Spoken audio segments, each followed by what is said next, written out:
Social deduction games are plenty. There are loads and loads and loads and loads of them, and this Shadow House Masquerade is EmperorS4 bet toward them, because that is exactly what this game is. This is a fun party little game of social deduction for a ton of players.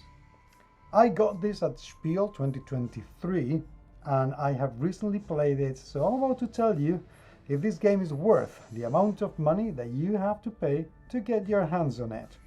So play wheel.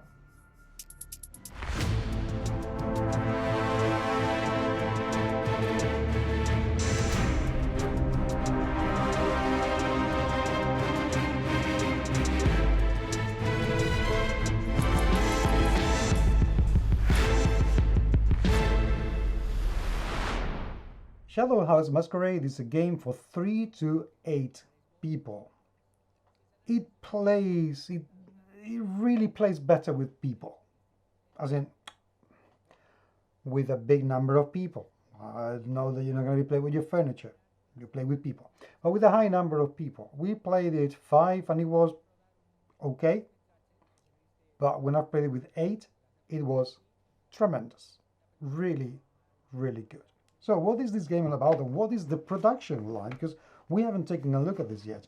The box is small, it's really cool. I love the cover. I think the cover is super cute and very, very nice. And the rules are fairly easy. It's just that. It's little else than a pamphlet with some explanation of the cards that you're going to find. So what is this game all about? Well, in this game, you are either going to be the culprit, an accomplice that either wins or loses with the culprit, or a detective that is going to win if you guess who is the culprit, which is not going to be as easy as it sounds for reasons that will come clear in a second. We get a deck of cards with a number of different cards, which I'm going to explain you in seconds. So we get the culprit, the accomplice that I was talking about, and the detective. And as you can see, there are a number of them. The reason why is because you're going to select a number, a different combination of them depending on how many players are going to be playing the game, exactly the same as with the rest of the deck. The rest of the deck has cards that will allow you to do certain actions throughout the game. Every player is going to have a three cards hand. That is it. And you're meant to be playing a card in every round, so you're going to be getting fewer and fewer cards in your hand. The point is that the person with the detective in their hand can say, hey, I'm going to call for the culprit. And if they guess correctly, they say you have the culprit, and if they guess correctly, then that's it, they get a point, and the culprit loses that round. If they get incorrectly, though, the game continues. That's pretty much it. So what's the fun bit of this? The fun bit of this comes in the other cards that will allow you to do things like stealing cards from another character, from another player, or swapping your hand, or swapping one card, or every player has to give a hand, so a card from their hand to the player to the left or to the player to the right. That's how it goes. The reason for that is that you can get rid of your cards. So for instance, say that you have in your same hand a culprit, a detective, and a sharing card. So the sharing card says each player gives a card from their hand to the player on the left. So you play this card on the table. You have 2 cards here, the detective and the culprit, and you do this and give the culprit to the player to your left.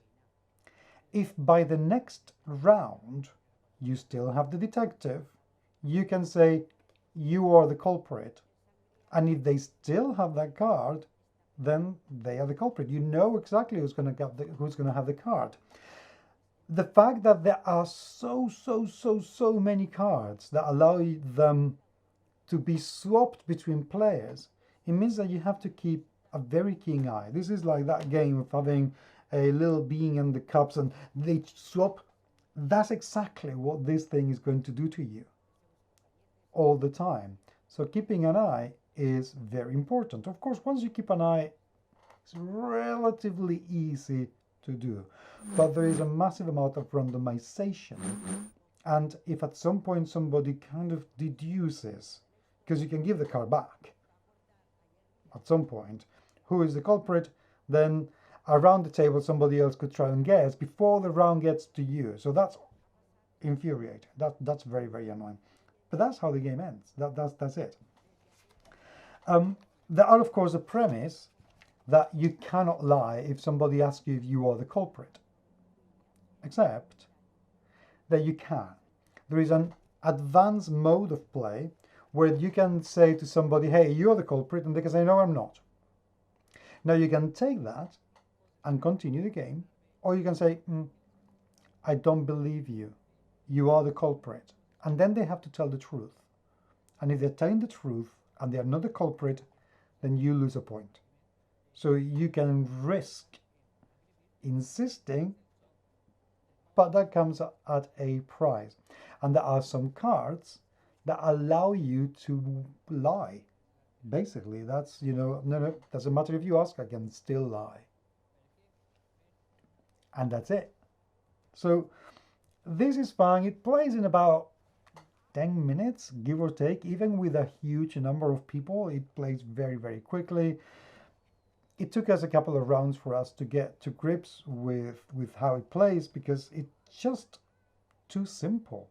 It's the kind of game that, because it is so simple to play, it feels like you're doing something wrong. It feels like it cannot be that simple.